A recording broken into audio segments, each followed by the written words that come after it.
system in place to keep us in chains.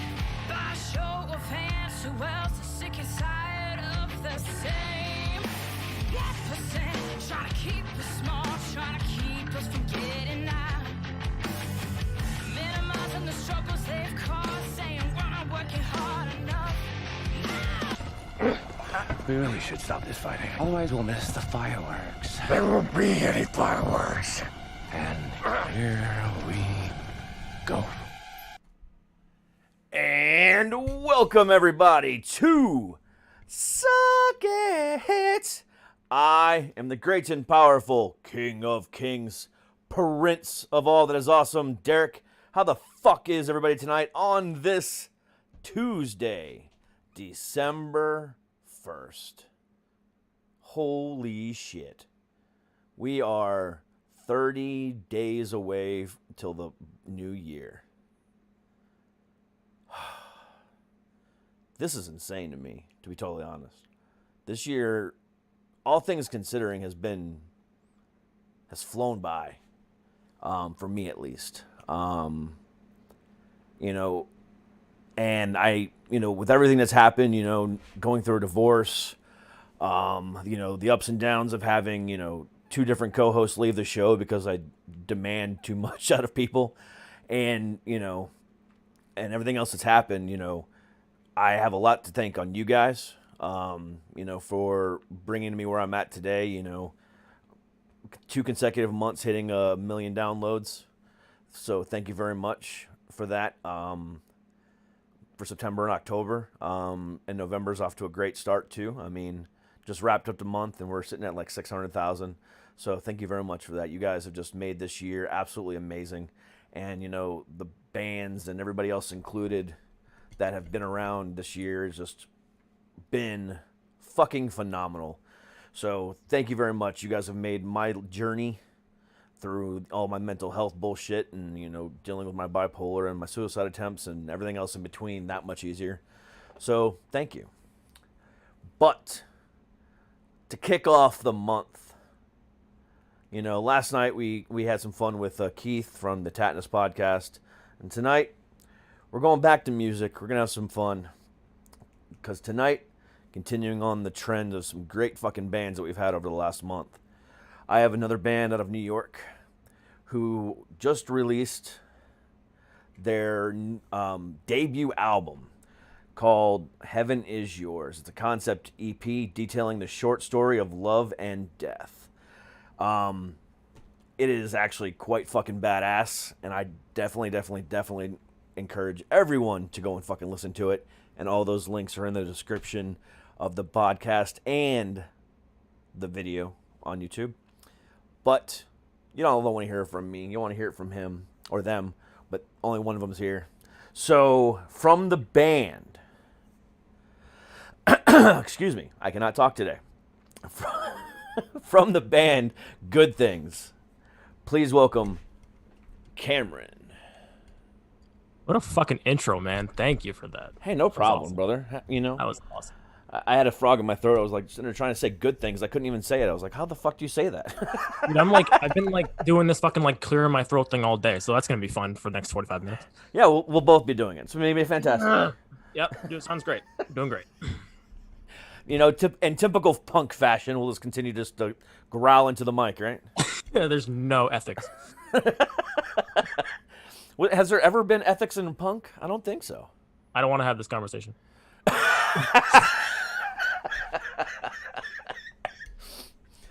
I think you're pleading the fifth is a good representation of that answer.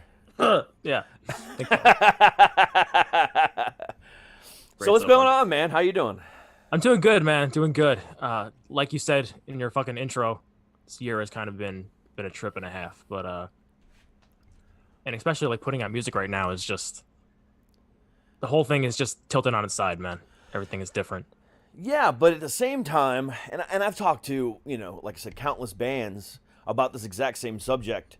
What I've enjoyed about it is, all the indie artists that are kicking ass this year and putting out new music have leveled the playing field with the big bands, because you guys aren't competing with them.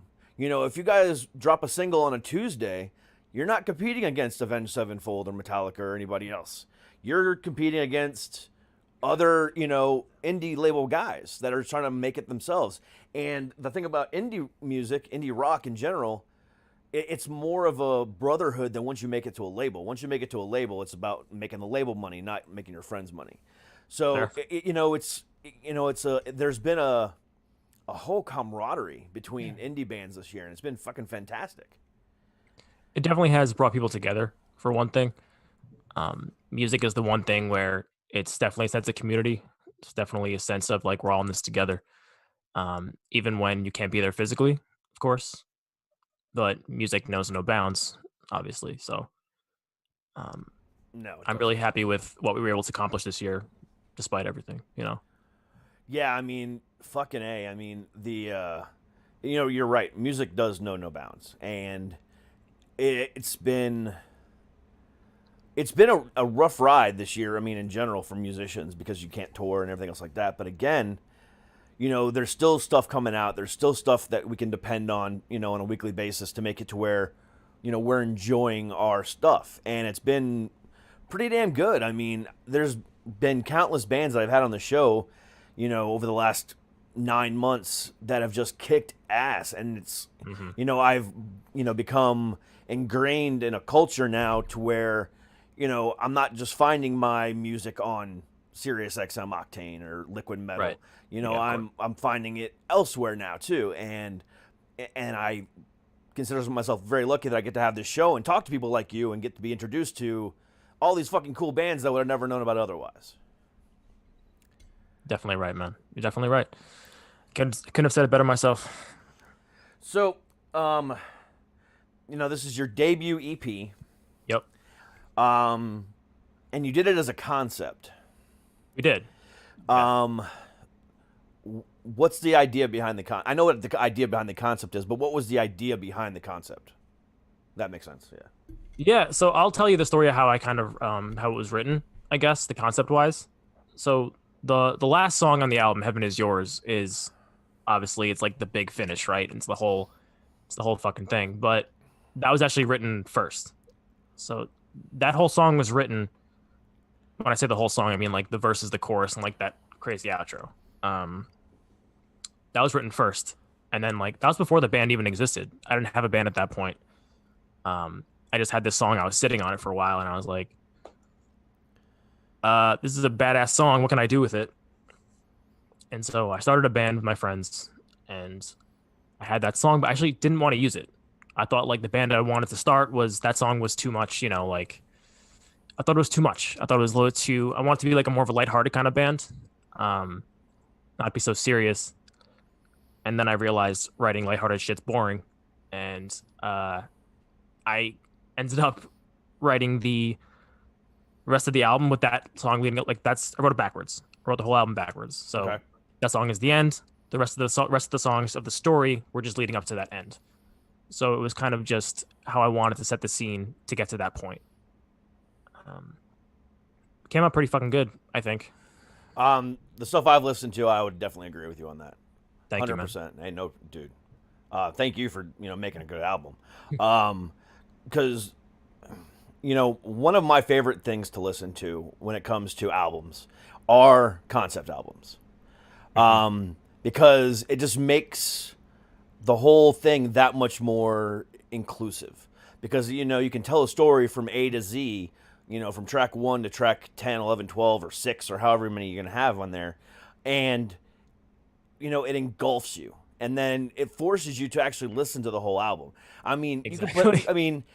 Let's face it. I mean, in this day and age, you know, when certain bands put out albums, they only focus on 3 or 4 to make it to the radio, and the other 8 are just filler. Exactly. Yep. But the bands that actually focus their time on a concept album really put forth that effort to making it all cohesive. You know, Exactly. whether it's Coheed and Cambria, whether it's Shinedown did one last year. One of my favorite bands, September Morning, does it that way. I mean, there's countless. Ice Nine Kills just released one 2 years ago. One of my favorite. Oh man, That's what I was listening to when you came in. Yeah, they're one of my favorites of. Oh yeah, but They're fantastic. oh my god, we can talk about them for hours, but let's talk about you. But anyway, Fair you enough. know that We'll that, talk later. Yeah, that concept. Whether it's telling a story or a theme, Mhm.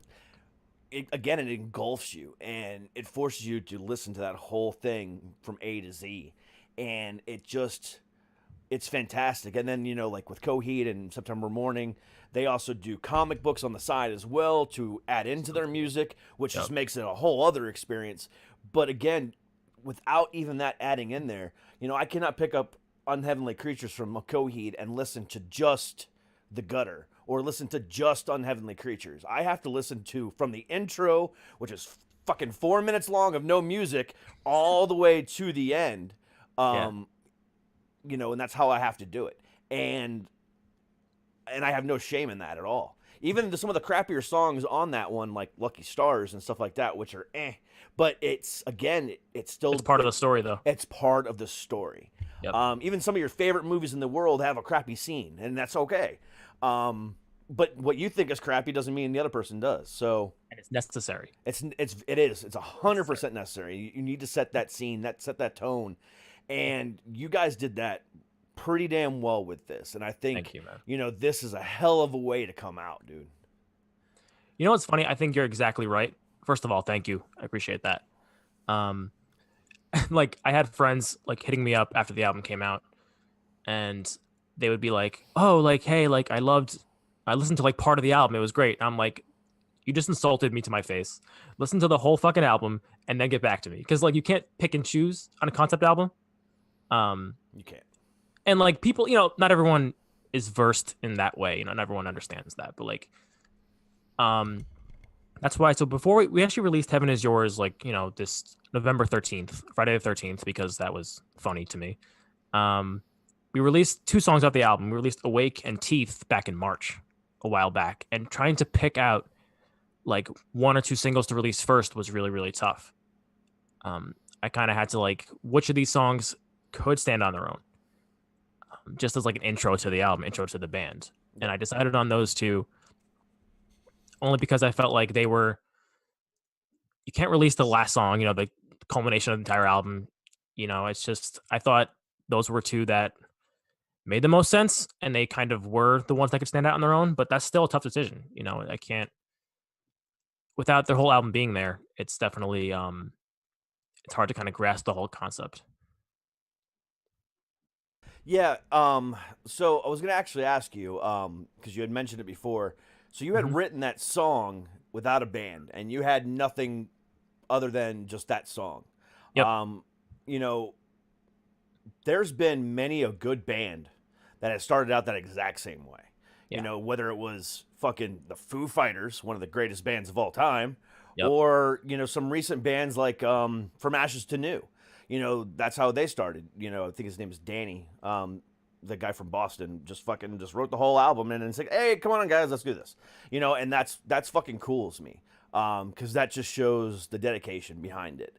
And so being that you already had the idea in your head on what you wanted, I know you said you got with a bunch of friends, but at the same time, you had to be looking for something that was it and that factor.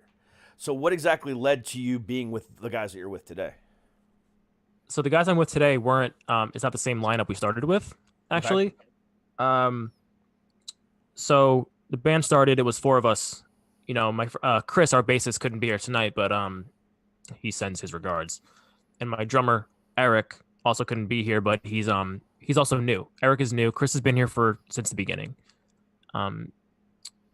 When the band first started, it was me, Chris, the bassist, my friend Mikey was on guitar, and Justin was on drums. Mikey ended up leaving for a different band because it was just more of his style. And Justin, this year has been a shit show, so he just couldn't really commit to it. But Justin drummed on the album, but when he was still in the band. So those are his drums.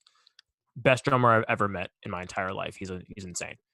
Still a very good friend of mine, but he just couldn't commit. So Chris and I ended up, just finding a new drummer, and we're a 3-piece right now. But trying to navigate finding new members right now, trying to navigate scheduling practices, it's just meeting up. It's been a whole shit show. So even going through different lineups, it's been a mess. So the album was, written and recorded when we had, excuse me, pretty much a full band. But since then, it's been a little bit, back and forth. I mean, the whole idea of having, different lineups, I mean, it happens.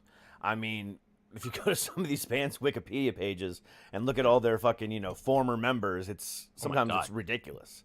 What was I looking at the other day? I was looking through somebody's Wikipedia page and I was like, what the fuck? It might have been Ice Nine Kills, actually, but I don't think it was. Well, I mean, the only person that's still in the original is Spencer. It's Spencer, right? Yes, yeah. That's it.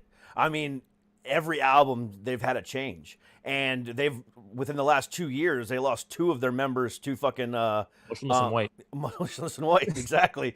It's becoming Motionless and Ice Nine Kills is what it is, or Motionless Kills or something. I don't fucking know, but either way, they're not as good of a band. No, it's. I mean, yeah, I mean, even their guitarist left to be the producer of Motionless, and that's what the new guitarist came in. But it's Okay, know who it was? You know who it was? What? It was fucking Woe Is Me. Do you remember what they were having those problems with Issues and Tyler Carter? Yes. So I was looking through like their Wikipedia page. That's got like 12 members on that shit. And like it was just like, how do you even navigate like teaching everybody all these new parts? How do you navigate writing? Like I don't know how people do it. Like we had to do it and it was on a much smaller scale and it was even tough, Yeah. I mean, it's that is just, I mean, it's insane. I mean, I remember, going back to, let's say, go back to Ice Nine for a second, because that one's like the most recent for me. Mm-hmm. So the first time I had saw them was in November of 2018. Okay. So then, they were opening up for, I can't remember who it was. I feel like I know this. Shit. They were opening up for, it's going to bother me too, because they're a bigger band that took a nosedive and now they're, trying to come back. Right. We'll figure it out. That song Becoming the Bull, the really crappy one that took them off the map. Damn it, that's going to piss me off now. All right. But anyway, yeah. And then, that's when they had the other guitarist, the one that left to be a producer. And then they're back again here in the Baltimore area or DC area in March with a brand new guitarist again. And then the next time they were here, they had another bassist. And it was like boom, boom, boom. It was a constant cycle. And I'm like, you guys have been touring for the last year and have had to deal with now 3 different changes. That's insane to me. Oh, and then when the drummer even left too, and got another drummer in that time period too. So they lost 4 fucking members, and it's crazy. I don't know how you can constantly be touring like they do, and have that many lineup changes and not miss a beat. Well, does the label just kind of like keep producing musicians, or just like throwing them in the band? Like, how does that even work? Well, I mean, they've been. I mean, believe it or not, that band has been around since the mid 2000s. Ice Nine has? Yeah. Yeah, you know what? You're right. Yeah, I mean, they were originally a ska band. Oh, I did know that. That's weird. They were doing it in high school. And, I mean, they're signed to Fearless, and Fearless is an independent label, so they don't have a bunch of money to be thrown around. I guess it's just because of, their connections and how long they've been around. They just have people that just step right in. I mean, but I guess, that's one of the benefits of being, in the scene for such a long time. I mean, you can just do that. And I don't know how it happens, but it does. But then you have bands like Nothing More, which has been around for 20 fucking years as well, and has only had a lineup change once when they lost the original singer and Johnny became the singer after he was a drummer for a while. That was it. I mean, so you've got all these bands that can just stay cohesive for so long, but sometimes it just doesn't happen that way. It's a good point. And it's definitely one thing too, when you're a full-time touring band and you're with other musicians who have that same kind of drive and same definitely as end goals as you. Like for fucking me, like I'm in grad school, my bandmates are in grad school. We're all doing like we have full-time jobs. We're in school. We're doing all this shit. So like trying to find someone who has extra time to like commit it all to a certain degree, like putting in money, putting in time to write and record, putting in time to meet up and write songs. It's a mess, man. But when you find a group of people that care about it as much as you do, it works out. Yeah. And by the way, the band we were thinking of was Atreyu. Fucking damn it. You're right. They fell off. I listened to them in high school. I listened to them in the mid to late 2000s, but I've only seen them in concert once. Not even that concert that I saw them with Ice Nine Kills when they were opening. I didn't stay. As soon as Ice Nine was done, I left. They were also playing with Memphis May Fire. I did watch a little bit of Memphis May Fire, but it was Ice Nine, Memphis May Fire, and then Atreyu, and I didn't stick around for Atreyu. Do you remember that one year in Warped Tour a few years ago where Maddie from Memphis May Fire like went on this rant against like girls wearing skimpy clothes at Warped Tour? Yes. I was at that I was at that specific date in the crowd watching them when he made that speech, and I watched everyone just walk away and just leave. And then Subi from the Wonder Years came out and like talk shit to Maddie's face, and I was like, this is the best thing I've ever seen in my life. That's fucking funny as shit. I could not believe what I was witnessing in front of my face. Oh God. I remember hearing about that. I think I saw videos of it on YouTube. It's pretty fucking hilarious. Yeah. I was there to see the Wonder Years, but I also was into Memphis May Fire at the time. So I was like, fine, I'll go watch both of them. That was a questionable decision. Yeah, I mean, I didn't I had completely forgotten about that. And, I had just stuck around because I was kind of into Memphis May Fire. They were all right. And I was like, let's see how they perform live. And they were all right live. I mean, they weren't the best.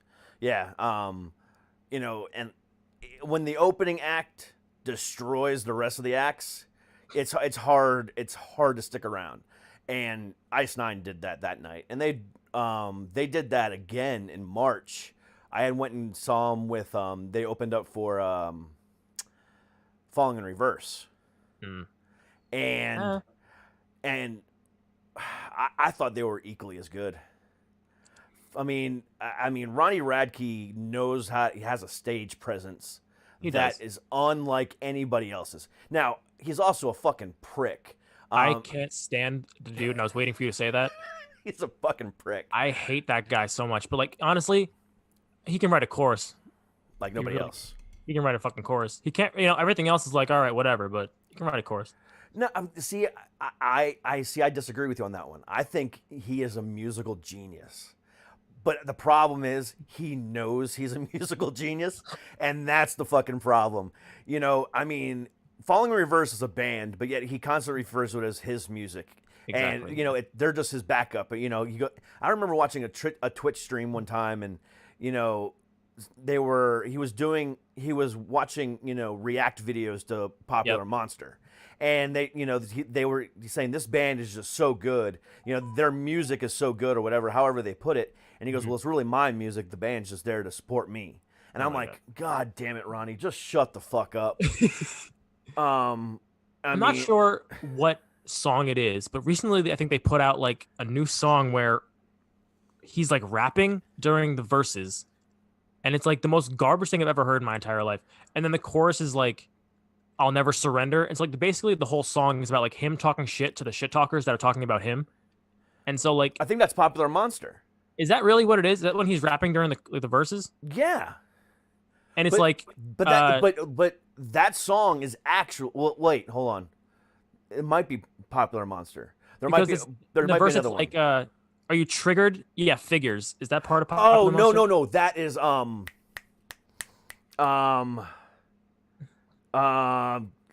shit. That is I know which one you're talking about. That one is that's gonna piss me off too. Yes, that song is talking shit. Talking about how he went to jail, and it was all part of his plan to get bigger than what he was. Because every time you say my name, I get bigger. So are you triggered? Gonna throw up in my Yeah. mouth. Yeah. But, like, I mean, my favorite part about that is like the whole chorus is like, "I'll never surrender." But like, surrender to what? No one's persecuting you. Everyone's just calling you a dick on the internet. That's literally it. that's pretty much what they do. So like, what are you talking about? You're being like persecuted to make this whole fucking like anthem song where people are just like, "No, you're just a dickhead." Like, shut Yeah, the fuck it's up. called Losing My Life. That was the name of that song. I don't want to listen to that again. It hurt the first time. Yeah. But, you know, I actually do like that song, to be honest with you.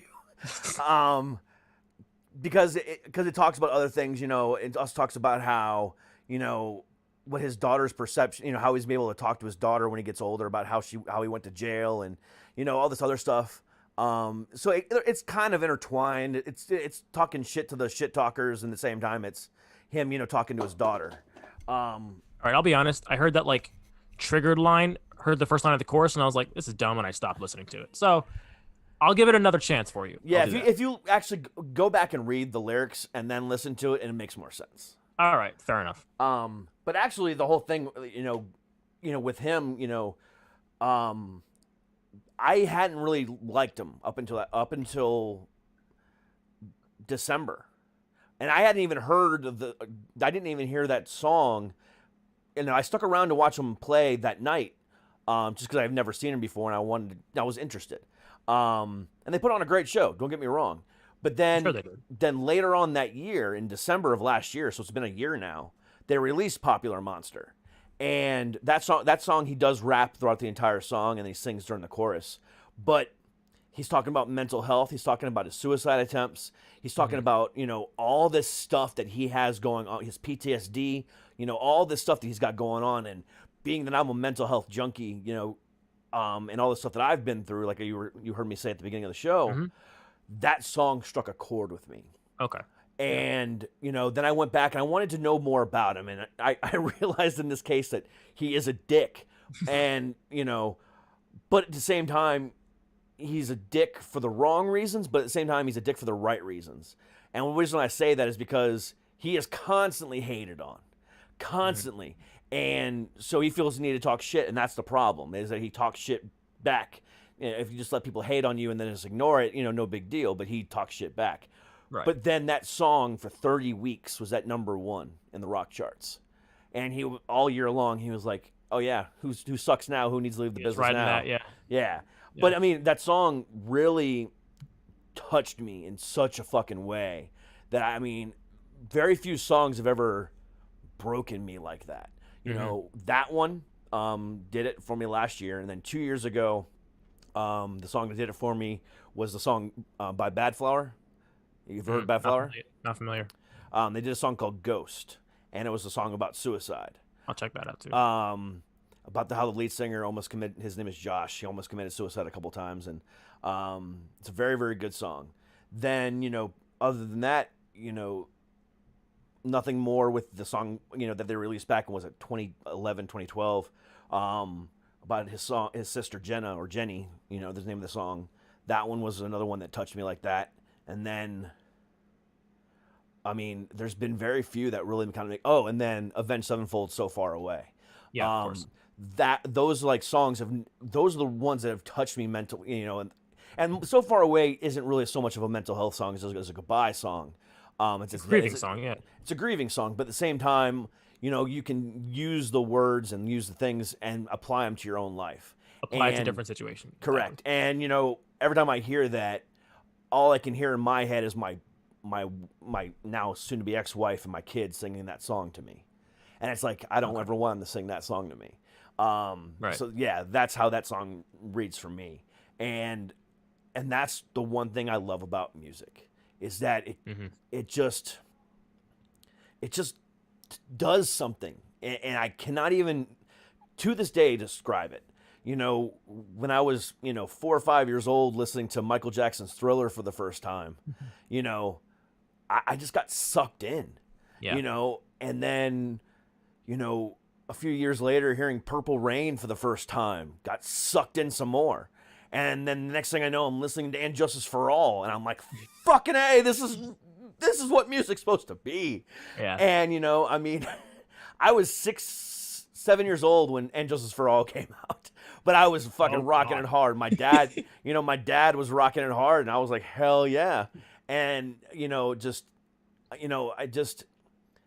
I cannot get enough of the stuff that's happening. And today there's so much good music out there. There's so much shit music out there too, but there's so much good stuff. And I discover new stuff every day, and it's just like, damn. I'm glad you brought that up, because I was actually going to talk to you about this before. Like, when it comes to like a concept record like the one we wrote, right? And it's harder, I think, to like take a song out of that and like generalize it to like your own situation, right? Because it's about a specific story that you're telling. So I think it's a little bit harder to kind of take like a song called like Carry On or something that just has its general message, as opposed to like Awake, where I'm literally telling this fucking story. This happened, this happened, this happened, and it led to XYZ, But I think if you do it well, which I think we did, you can still take it and apply it. It's one thing when it's like King Park by like La Dispute. Are you familiar with that one? Yeah. Okay, so first of all, I wrote Heaven Is Yours, the title track, like based off that song. I wanted to write King Park, and so I tried. That's what that song is. But like that's, again, very detailed, very descriptive.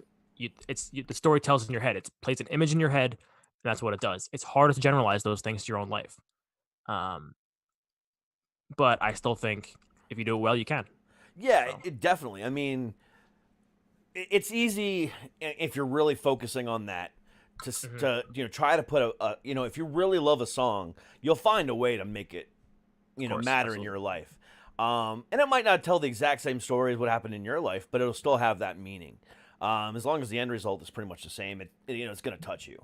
I mean, So Far Away from Avenged Sevenfold started, because that song was released the same week that my grandmother died. Okay. As a single. And I had avoided it up to that point. Because, I mean, I still am. I'm one of the biggest Avenged Sevenfold fans on the planet. I have a fucking, skull bat. And I have, the Rev dedication, the Forever, underneath, on top of it. And when I was listening to Nightmare, I had avoided that song because I knew what it was. Yeah. And, I had seen Avenged, with Jimmy twice before that. And then the year that, Nightmare came out, I had saw them without Jimmy. And they just did this huge dedication. And I had heard they did play the song that night, and I had listened to it. But that was the first time I heard it, and I've been out for a while before that. Yeah. And then my grandmother passed, and then they released it as a single. And I was like, I had no choice, and it meant so much to me. And every time I heard it from then on out, it was, I thought about my grandmother. Yep. But then, then I had my suicide attempt, and then it morphed into something else.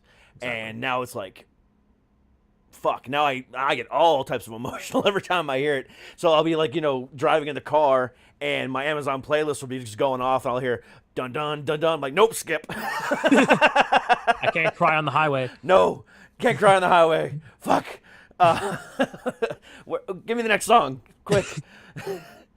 You know what? You're totally right. And I tried to do something similar where I told a really good friend of mine. She's a great friend of mine, and she loves music too. So I gave the album to her, and I was like, I'm not telling you what it's about. Listen to it. Tell me what you think it's about.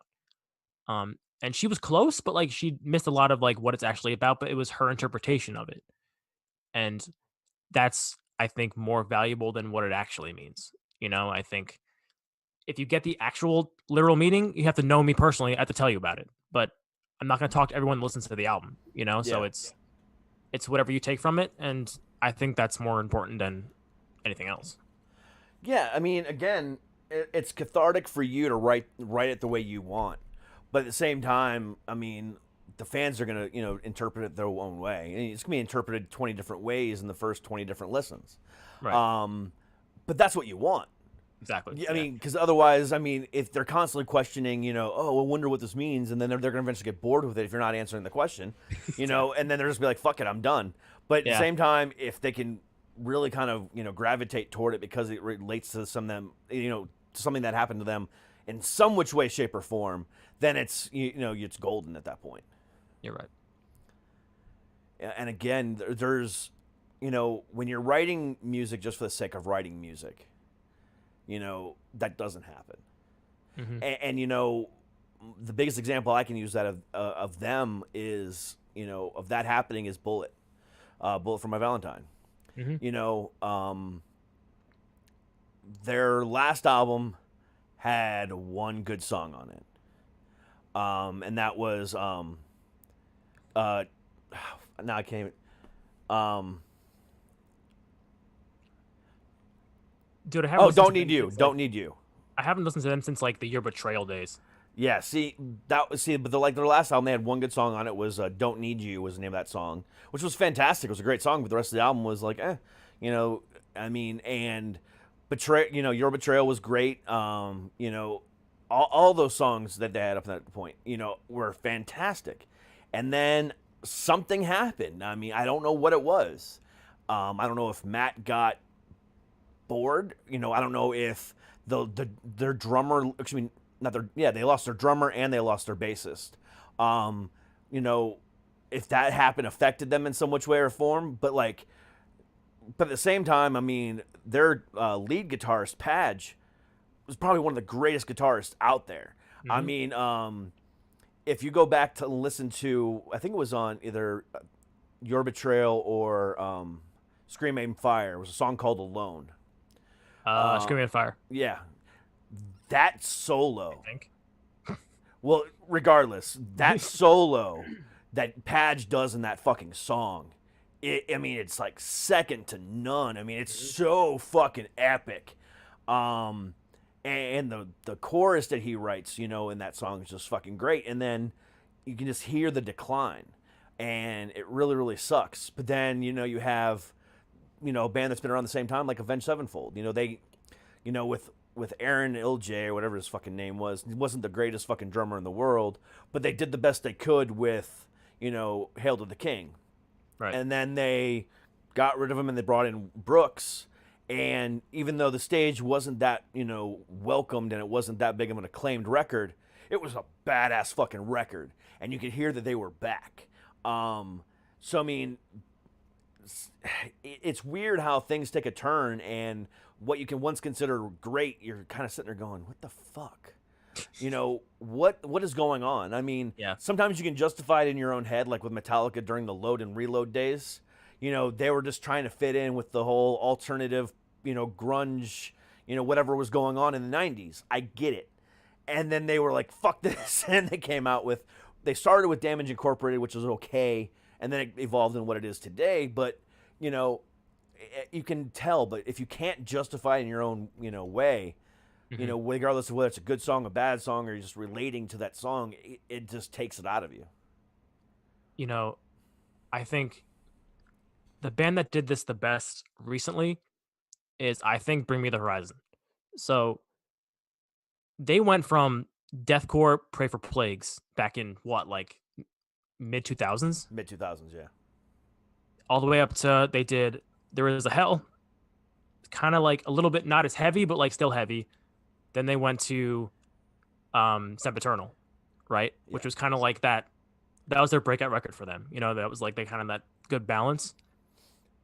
Then they kind of dipped with you know, like Ammo came out last year, and then like no one kind of heard it or listened. No, then it was sorry, That's the Spirit was after that one. Yeah, it was Spirit that was the next one. That one was okay, but the one that came out last year was Ammo. I didn't listen to it. I haven't listened to it either. They just released a record this year though. This 9-song EP. My favorite thing they've ever done, ever. Really? I haven't. I don't think I've heard it. I have to go back and listen to it.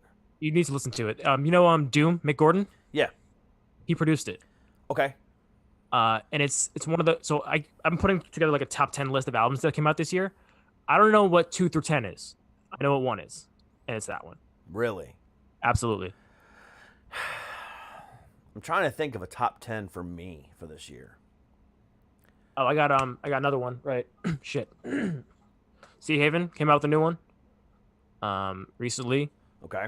What else came out this year? Everything on the Wall. I don't fucking know. Yeah, I don't know. I mean, there just hasn't been a plethora of music this year to really kind of make me say, oh yeah, let me go ahead and do this.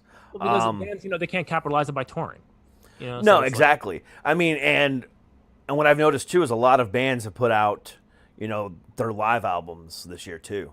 Yeah. In the last month, Ice Nine Kills released theirs from last year, and then Ginger released one last week.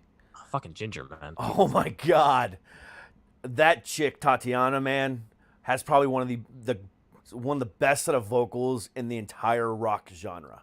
In that same realm, Spirit Box. Yeah, and then I can also throw In This Moment into there as well. Yeah, it's fair enough. I mean, Maria Brink. Her screams are effortless. And when you watch Tatiana live, it's the same fucking thing, Effortless. From Yeah. Ginger. I mean, in my opinion, women in rock right now are leading the charge. Absolutely. Oh my God. Whether it be, the two aforementioned names right there, or the Butcher Babies, or fucking, obviously Hailstorm with, Lizzie Hale, just coming out of the fucking gates with, for the last 10 years or so, just building to this point. And now it's like, fuck. I mean, I talked to the lead singer of September Morning, Emily, like a month ago. And we were on that subject for such a long time. Just the whole idea of, women in rock, taking over.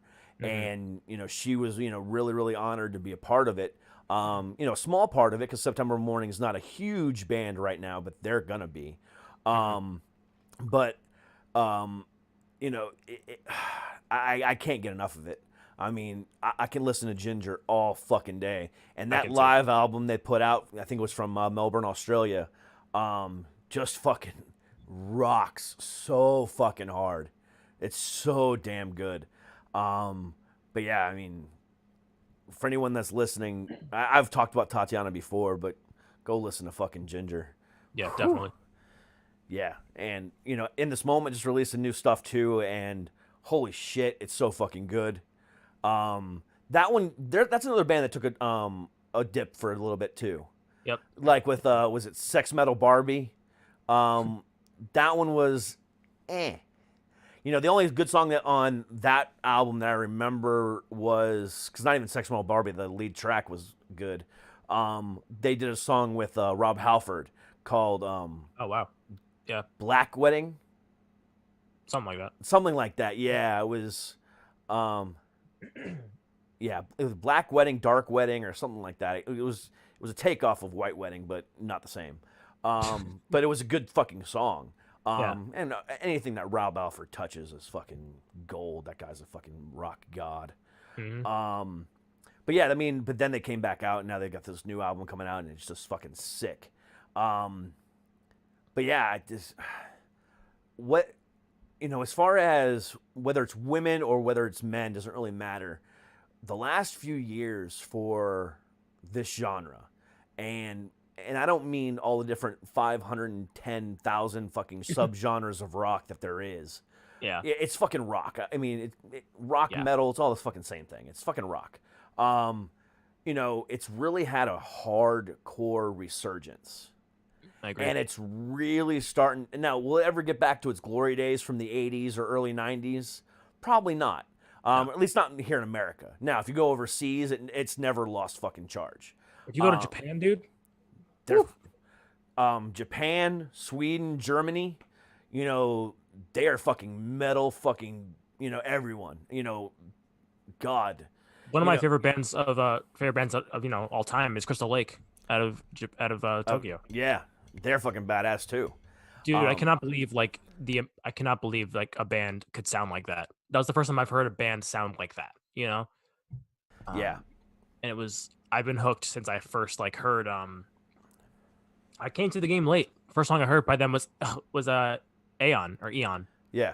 And that song blew my fucking, oh my God, that song is a mess, but it's in the best possible way. Yeah. I mean, and then at the same time, Japan also puts out, metal like Baby Metal. You guess what?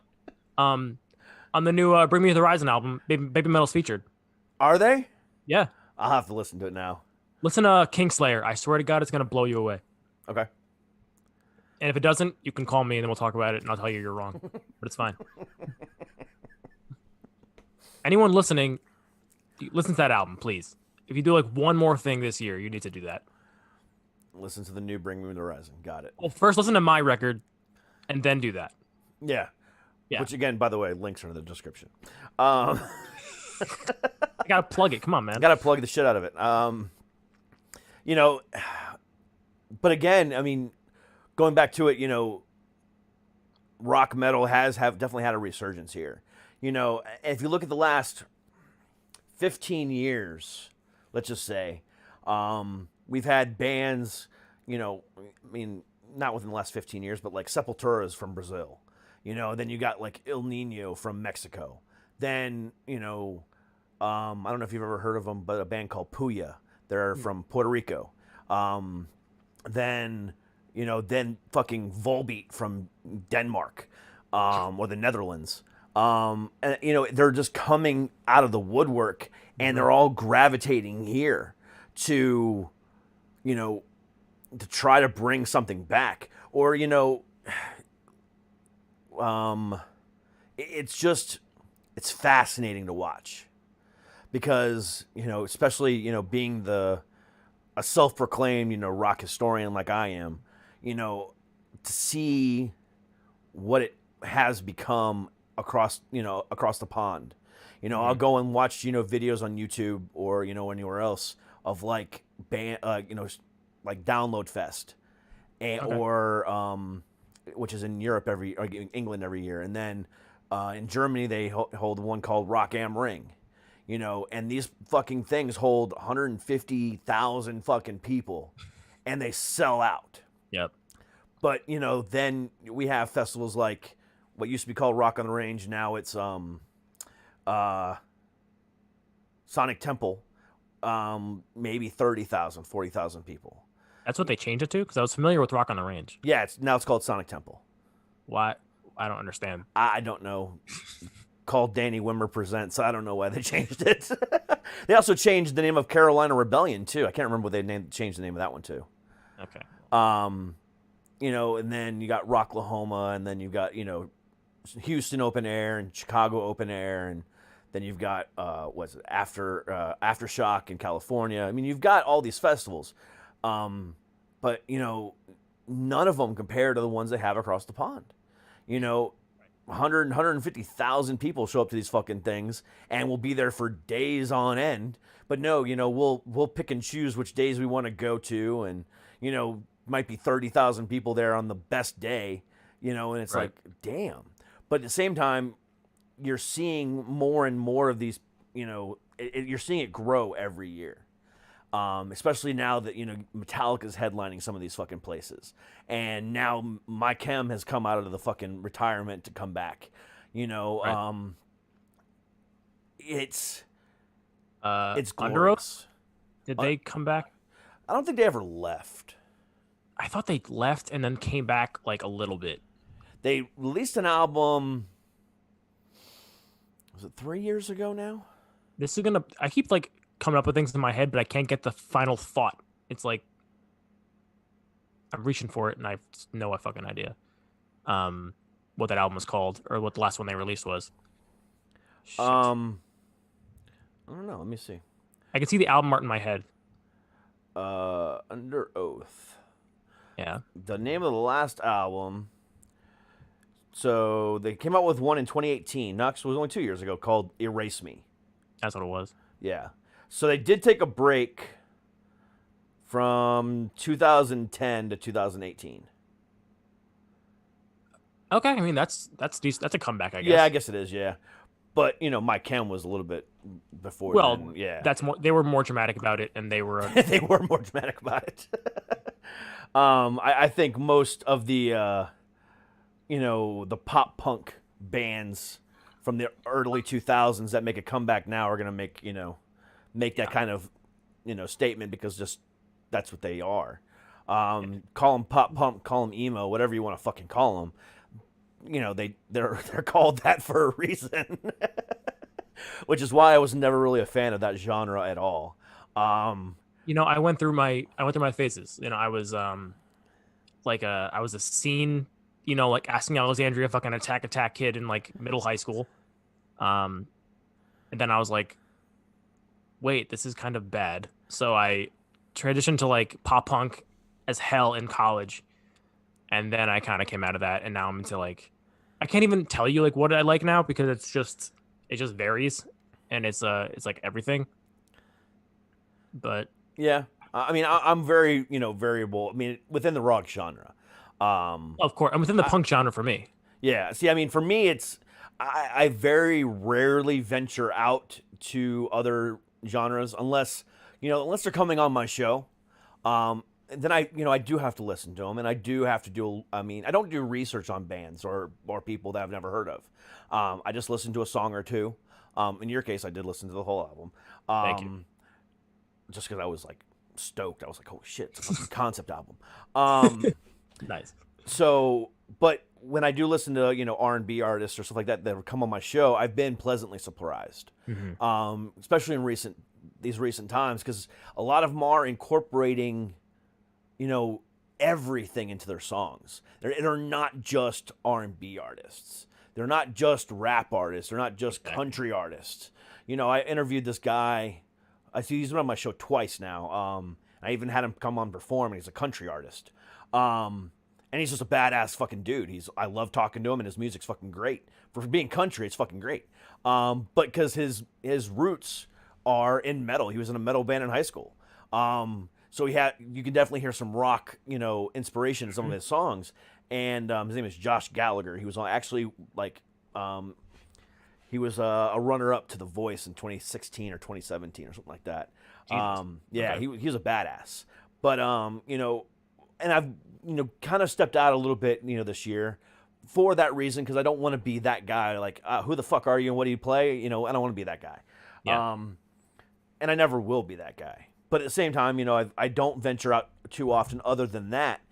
But, like, when it comes to, that, I'm so eclectic with it. I've started recently getting back into punk. I've started recently listening to ska more often. And then, but it's always been, metalcore or thrash or, heavy core, or all these different cores, and I don't know what is what anymore.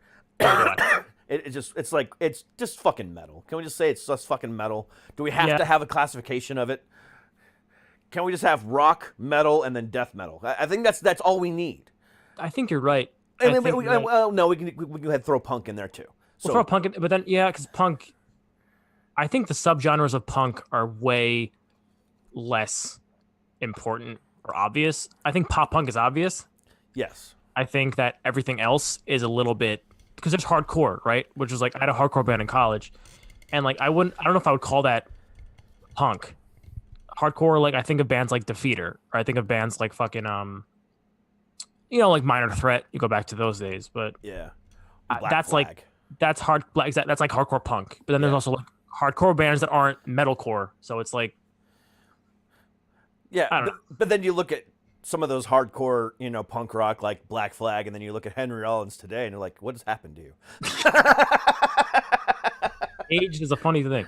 Those things. Yeah, but going back to pop punk, the only band I ever really listened to, I mean, I did like Black Parade.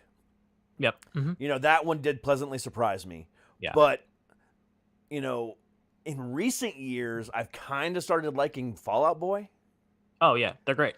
Yeah, I mean, they did a cover of Michael Jackson's "Beat It." They did. Yep. With John Mayer. Yeah. Mm-hmm. He played the solo. I remember. Yeah. So that was like 10 years ago. Yeah, but that song got me into them, and then that Fire song was really fucking badass. I can't remember the name of it. I did that like I knew. I know. I can picture the song playing and I can hear it in my head, but I can't. It's like the fifth time it's happened. We've been here for like a half hour. No, we've been here for like an hour. All right. Well, I don't have a watch on, but thank you for that. No problem. See, that's the problem though. It's like, I do study music so fucking much. I lose track of it all. Yeah. But so I mean, I do enjoy. I don't like seek out Fall Out Boy, but if it comes up on the radio, or if I just click, if I just go to, my, what Amazon thinks I would want to listen to, then Fall Out Boy comes on, I'll listen to it. It's fucking cool. There's very few things I'll skip right past. Within the rock genre nowadays. However, there's like 2 bands that I will never ever listen to, and I have no problem calling them out because I'll even refuse to have them on my show. Well, now I gotta know which ones they are. That band, The Who, H-U. First of all, why would you name yourself that? I don't know, but just listen to like one of their songs, and one of their songs actually has Jacoby Shaddix on it. Oh, okay, Papa Roach. Yep, and it is horrible. Okay. I kid you not when I say it is horrible. And then the other one would be I can't even think of their fucking name. They're so fucking bad. But shit. Greta Van Fleet. Oh yeah, I've heard of them. Yeah. You've also, heard of, Led Zeppelin, because that's exactly what they sound like.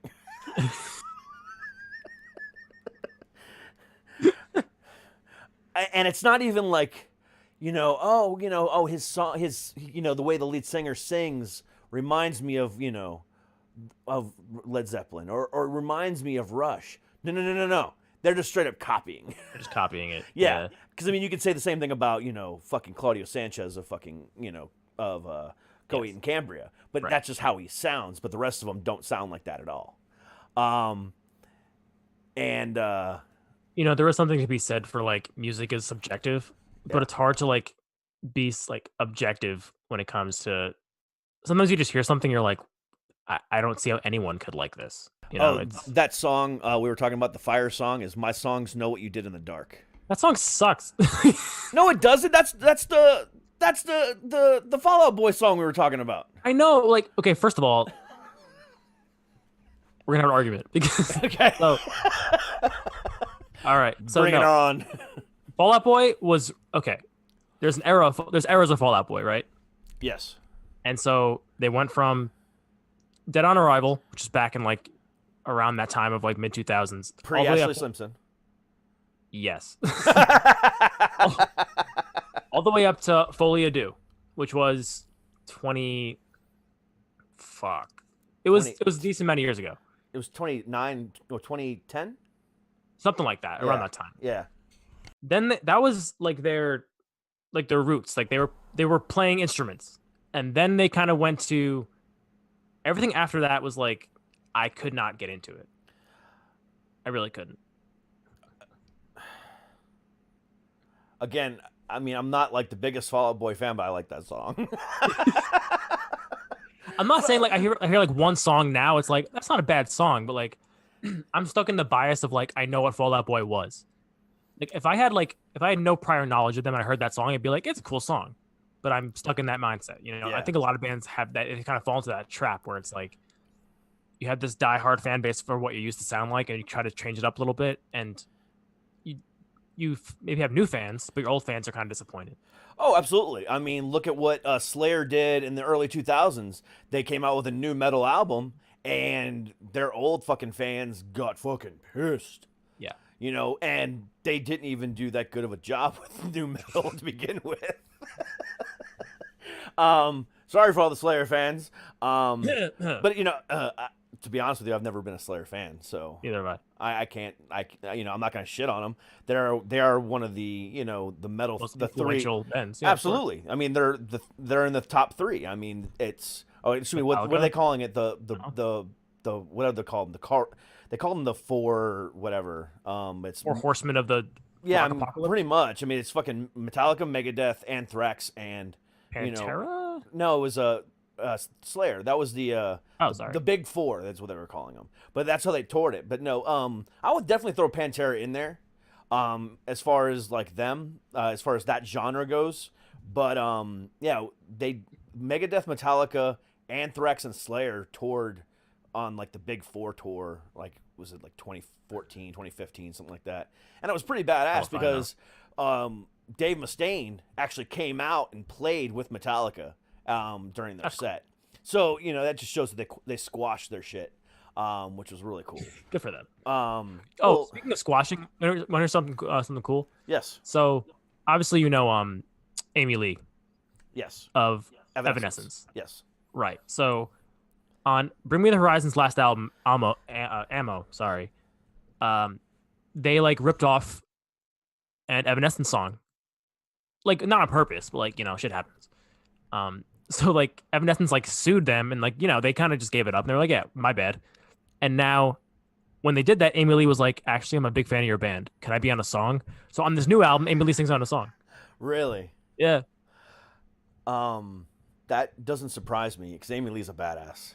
Her voice is like one of the best things I've ever heard. Not even music wise, just like sound wise. Earlier this year, it wasn't even that long ago. I mean, it was in the last 3 or 4 months. Her and Lizzie Hale actually released a duet. Oh my God, brother. You need to check that shit out. I'll do that. Damn. I mean, but those two voices together on the same fucking track, fucking killer. Yeah, we forgot to mention Amy Lee earlier when we were talking about great women in rock. Yeah, that was our bad. Yeah, I mean, fuck. I mean, there's only been one mistake in her life, and that's when she dated what's his name from Seether. There's a lot of mistakes in the Seether world. Okay. Oh my. Yeah, one like becoming a band. But the same. Well, no, because there's been a couple songs that were really great. And the song that he did with Amy Lee was really good. Okay, that's fair. Yeah, that was a really good song. And they also did a cover of "Careless Whisper." What you gonna say? "Careless Whisper"? Yes. Yes. From George Michael. That was a cool. However, the mistake there was that they wrote that song for one of the Twilight movies. Wrote that song. Well, released that song. There we go. They did that song. They attempted that song, but they did a good job with it. It's a great fucking song. Well, exactly. Yeah, yes. But again, it was released for Twilight, so I can't, be too excited about it. You know what? You go where the money is. You know what? At some point, you got to just be like, we're a rock band. We don't make money that much, so. Yeah, I mean, but it's "Careless Whisper." It was, that's an iconic fucking song. I mean, it is, and they did a pretty good job with it. You're right. They really did. That's another thing too. In recent years, there's been a lot of fucking major acts, doing covers of songs you would never ever fucking think they would do covers of. Absolutely. Recently, and I've been bragging on her a lot lately, just because I have a whole newfound respect that I never thought I would ever have for her. Miley Cyrus. Absolutely. Recently, yeah, I know. Holy shit! What she did a few weeks back with Zombie by the Cranberries. Yep.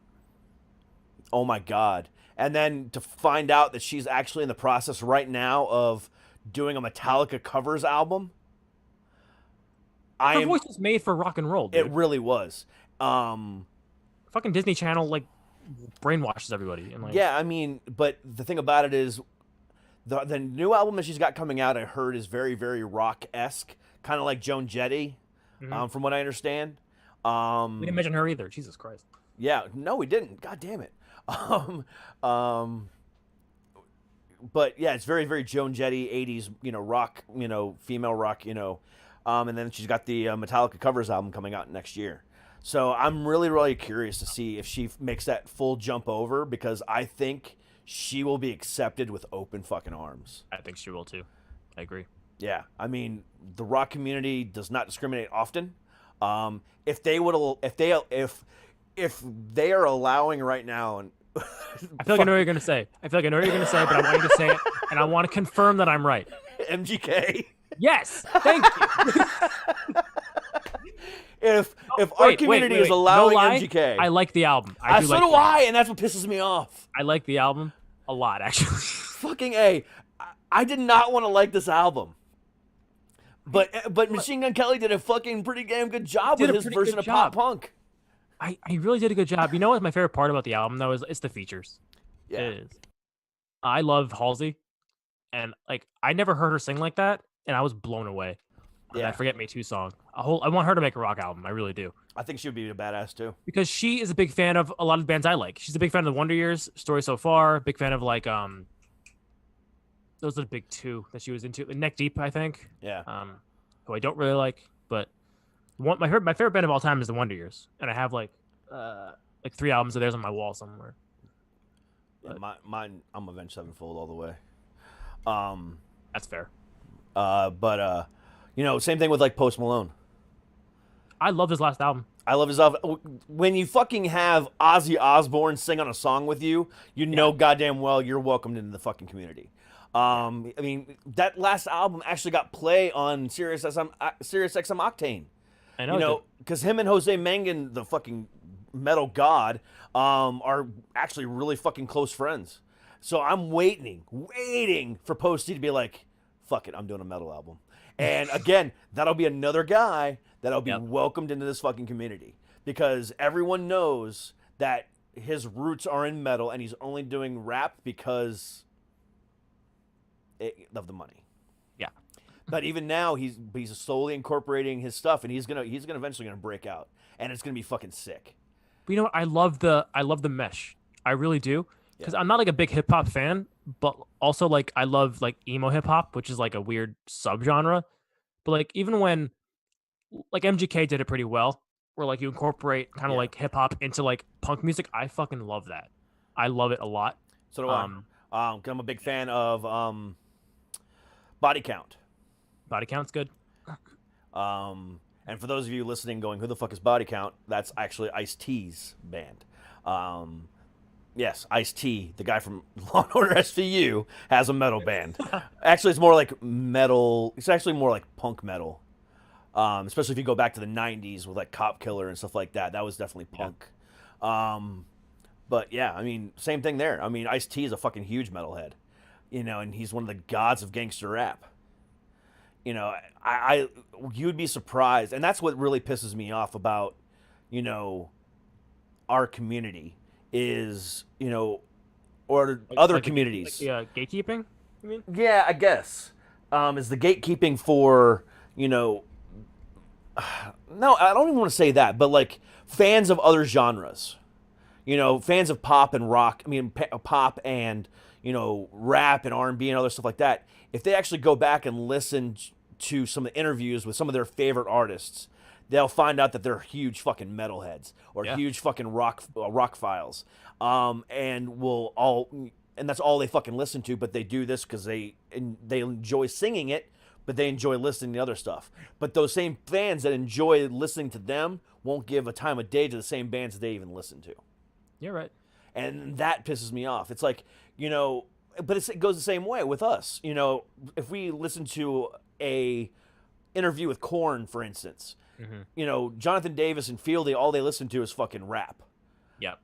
But you know, you kind of can figure that one out. But. Yeah, but you don't ever hear anyone going back and, you know, that oh Jonathan Davis listens to fucking rap, so let me go ahead and listen to some rap too. Right, It doesn't. Exactly. They don't do that, and I think that's what we're so musically racist in this country. Yeah, we pick a genre and our blinders go up. Yep, it's tunnel vision, and I am guilty of it, just like everybody else. You know, I'm getting better. I mean, I think we're both getting better. Oh yeah, I am too. Especially, Absolutely. I mean, like I said, I've listened to a few country artists. I mean, I've had them on the show. Pop, rap, everybody else. I've had them on the show, and I've listened to their songs, and I was actually pleasantly surprised. There's only been one person on the show that I've had that was a musical act and I use that term very fucking loosely, that I cannot stand, and their music fucking sucked. And I tried so hard to not fucking completely abolish this person on my show, because I'm not going to do that. Right. But it was just bad. That show's now been deleted because it was so bad. But anyway. But, you know, it's everybody in every genre. We all get this tunnel vision, and you know, there's very few people that listen to all music and actually say that, you know, they're eclectic like that. And I wish there was more people like that. I wish I was more eclectic. Absolutely. But, you know, but again, you know, I'll listen to, you know, a song and it's like, okay, this is great. Okay, let me go find some more Ice 9. Okay, let me go listen to some Volbeat. oh, let me go listen to, some Back to Ginger again. But I can't stay focused on that one. I can't. I don't know why. But, I even had my rap phase in, in the early 90s when I thought, Cypress Hill was the king of the shit, or, was. or that one fucking band, Jump Around, whoever that was. Fuck. Again with this? They were Irish. I know that. I remember that. I'm not even gonna try it. You figure it out. I'm not even gonna try either. It doesn't matter that much. But the point is, I had a rap phase, but then I was like, I can't do this. It lasted like 3 months, and I was like, fuck it. You always go back to your roots. That's how it goes. Yeah. Like, I can get into like a rabbit hole for a month listening to like fucking Post Malone, but then like eventually I'll come back to my punk roots. It's just how it goes. Yeah, I mean, there's very few things like I can listen to Michael Jackson any day of the week. Me too. Yeah. I can listen to Prince any day of the week. Yep. I mean, if it wasn't for him, I would have never picked up a guitar. Mm-hmm. I mean, I styled my playing, back in the day when I used to, be a touring guitarist and a backup vocal guy. I styled my playing off of Prince, and he's like my biggest inspiration for playing guitar. When he passed away in 2016, that fucking hurt. Mm-hmm. I mean, that hurt just as much as it hurt when Michael Jackson passed away in 2009. Yep. Right. Fucking, to lose two of my biggest inspirations in like a 7-year time period. Yeah. Oh my God. It was just, yeah. But that one hurt. But I still play today. I love to play. But there's just so much other inspiration out there now, and there's so much good stuff out there now. And I'm so glad that, indie music's starting to pick back up to what it used to be. And really starting to get the airplay that they deserve. Spotify is doing a hell of a job with indie artists this year, putting them on spotlight, really kind of pointing them out and making people actually say, fuck, who the hell is this? Yeah. And it's fucking amazing. Like my Discover Weekly shit, I'm like, I don't know any of these bands' names, but I love every song on this playlist. Like, shit happens. It's amazing. It's awesome. Yeah, it's great. That's how I discover a lot of shit. Yeah, I mean, I'm not a Spotify listener, but Amazon does a great job with that as well. I'm an Amazon guy. I don't know why, but they do a great job with that too. I mean, whenever a new indie artist comes out with shit, I see it in the spotlight, and it's like, hell yeah, featured this week. It's like, fuck, okay. Yeah. We were talking about, no, we weren't talking about him, but there's another band on the same PR label as you guys, a guy by the name of Kulik. He lives in Pennsylvania, and he was featured on Amazon. It's like, fuck yeah. Like, this is fucking what it's at. I mean, I've seen, there's another, they're pop punk, but they're out of New Jersey, a band called Boy Blue, on Earshot as well, that got featured, and I was like, hell yeah. It's really cool to see that the people I'm talking to are being featured. Definitely. But at the same time, it's really cool to see indie artists being featured, because again, the algorithms are doing their job. Yep. No, exactly, because again, like I said at the beginning of this interview, you guys have leveled the playing field with the Avenged Sevenfolds, with the Taylor Swifts, with the Beyoncés of the world, because they're not doing shit. I'm pissed off as all hell right now at Avenged Sevenfold, even though they're my favorite band of all time, because a month ago I get a fucking email in my inbox saying, hey, guess what, guys? We have a new album ready for you, but we're not going to release it to you until we're ready to tour, because our music needs a stage show. Then why did you email me? Why did you send this out just to fucking tease me? Not even give me a little bit of a lick. Not even say, oh, here's a Sinister Gates fucking solo from one of the songs. Yeah. Just a little teaser. No, we didn't get shit. All we got was, sorry. In Taylor Swift's defense, she did put out a record during quarantine. Did she? In her defense. She did, yeah. It just came out like a few months ago. Really? I didn't know that. I love Taylor Swift, actually. So. Do you really? Dude, she's awesome. Have you given her a chance? Like, seriously? I haven't had that many breakups in my lifetime to be able to to understand her music. Touche. Touche. However, you know, with the status of my life right now, I wouldn't put it past me to understand what's going on with her. All right. Well, you need to give her some. You got to give her some slack. She does pretty well with what she does. I think. Every time I watch or listen to Taylor Swift, or every time I hear anything about Taylor Swift, did you ever see the Family Guy episode with her in it? Probably. Yeah. The episode is basically where Chris emails her wanting to take her to prom or homecoming, and she accepts. I did see that. Yeah, and then she writes a song about blubber, blubber, blubber, blubber. And then she has these two old guys writing her songs, and it's like, that's all I see from her now every time I hear about her. Speaking of Family Guy too, like there was an episode where, like they needed to learn the national anthem and like sing it for like the, you know, like diplomacy, immigration people, and so like everyone's like in the family's doing a part of it, and you know someone's gonna fuck it up at some point, and then Chris just comes in with "and I." Yes.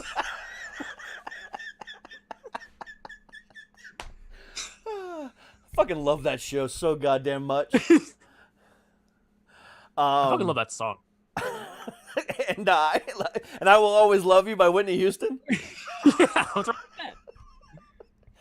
If you want to try to sing a song, try to sing that one. You'll fucking shoot yourself before you get through it. Oh no, of course. But the thing about it is that whole family's so fucked up. Well, yeah, that's not the point I'm making. I know, but it's hard to sit back and listen to anything Bobby Brown or Whitney Houston related without thinking of the fact that, you know, not only the mom, but now both fucking kids have died of fucking drugs. Well, now you told me that. Now I'm upset. But no. And Bobby Brown is still fucking walking the fucking planet. Yeah, I don't know. I don't fucking get it. I don't fucking get it at all. You know what? If I ever get to the point where my voice sounds like Whitney Houston's, I don't need to like work ever in my life again. No, definitely not. No. I'm still gonna put out records, but they're gonna be different. There's very few people that sound like her. That can pull off her. There's like maybe 3 in the world. You know, I think Adele is up there. That's true. But then I have to go back to Maria Brink of In This Moment. I'm sure Amy Lee probably could pull something off. Amy Lee could pull it off as well. While Lizzie Hale has a great fucking vocal range, I think she only can go like 3 octaves, and Mariah Carey and like fucking Whitney Houston have 5. Mariah Carey. Yeah. Exactly. So, but like Amy Lee has, I think, 4 or 5 octaves. I know for a fact Maria Brink has 4 or 5 octaves. Go back, if you haven't listened to this album yet, go back and listen to one of the first albums they released. It's called Star-Crossed Wasteland. I'll say that right now. Go back from In This Moment. Go back and listen to Star-Crossed Wasteland. There's 2 songs on there. One is called Star-Crossed Wasteland, and then the other one is called I think it's called Into Flames. Let's see, World in Flames. World in Flames, yes. Okay. Listen to those 2 songs, and you will have a whole new perspective on Maria Brink. I mean, yes, what she did with Whore and what she did with Blood and all this other stuff that she's done is fantastic. But those 2 songs, like, put her on a different level. It's amazing. World in Flames and Star-Crossed Wasteland, just beautiful. Okay. So yeah, I mean, I would 1,000 times put her in the same league as Whitney Houston. But yeah, I think so. Amy Lee. That's a big statement. Oh yeah. Oh, I will argue that point to anybody on the face. I will argue that to the corpse of Whitney Houston. I don't give a shit. That's dark. I'm a dark comic. Haven't you figured that out by now? we have like, you know, took a weird section of the interview. I'm a very dark comic. I'm a stand-up comic also now, but I have very, very dark jokes. That's fine. Yeah, I'm very dark. I compare getting married and marriage to BDSM and going to a club and telling your mistress, "Thank you, ma'am, may I have another?" You know, that's the type of humor that I have.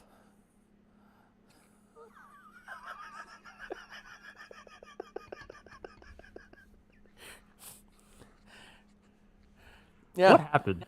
I don't know.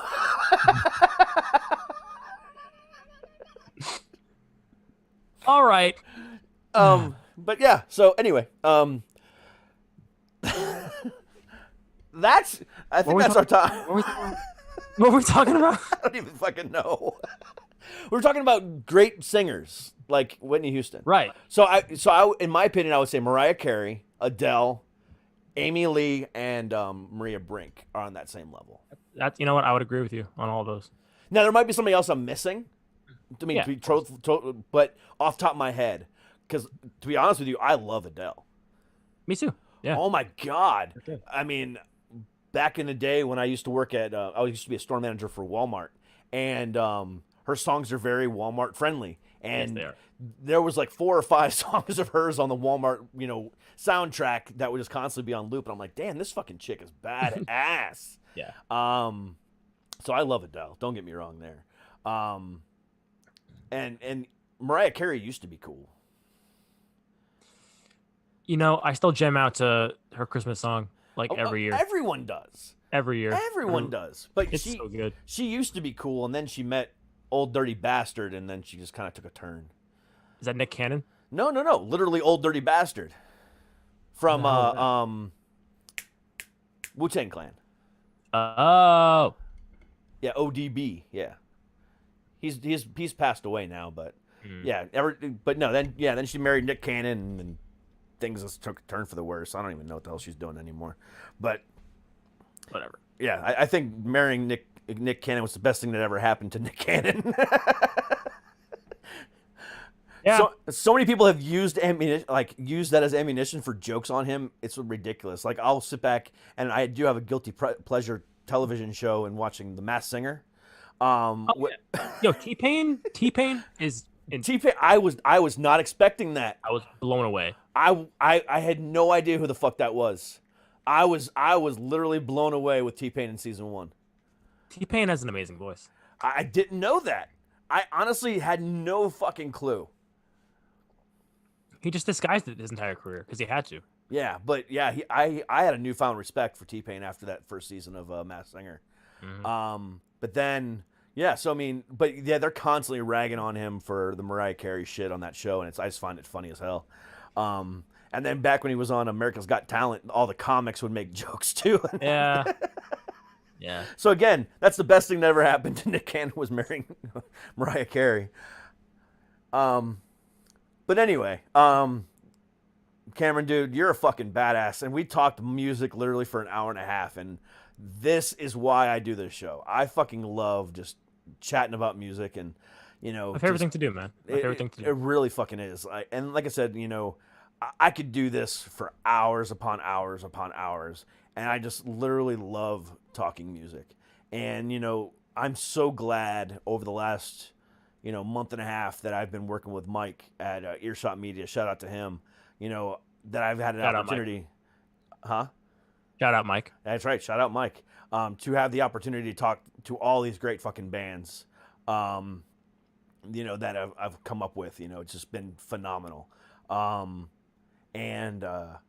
So thank you for, this great fucking album. Thank you, man. Appreciate you having us on. No problem, dude. Yeah, I mean, when I first got the message, was it last week or whatever it was, I went and looked at it, and I was like, okay, let me listen to this shit. And I was like, oh, shit. And I was really excited about today. So, good shit. And again, everybody click the fucking link. All the links are in the fucking description. It's fucking worth it. It is a great fucking EP. Are you guys working on a full length, or you're not even worried about that right now?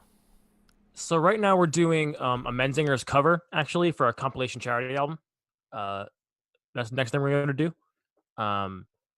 After that, my brain has not processed 2020 yet, so I need to kind of regroup, and then I'll worry about other shit. But well, keep doing what you're doing, man. Because honestly, this EP is going to be a huge breakout for you guys. I can just see it now. It sucks that you guys can't tour, and it sucks I can't go see you guys play this shit live. But, when you guys can, whether you're coming out here to DC or you guys playing in New York, I'm going to come see you guys, because it's fucking righteous. I appreciate that, man. This is an awesome experience too. I'm really glad you had us on. Dude, again, no, thank you. I truly appreciate it. But Let's do it again sometime. dude. We will definitely keep in touch. Absolutely. Sounds good, brother. But yeah, dude, just keep on keeping on, and we'll talk again soon. Sounds good, man. Thank you. All right, man. You too. Have a good one. You too, brother. Later. Peace. All right, and that is it. That's our Tuesday. Come back tomorrow, 8 p.m. East, 5 p.m. West, for who is on tomorrow? I know I got another great band coming on tomorrow. The band RLND coming on tomorrow. And then Thursday, we have the band Designer Disguise. And then Friday, I have it here. I just can't remember what it is. But come back tomorrow for RLND.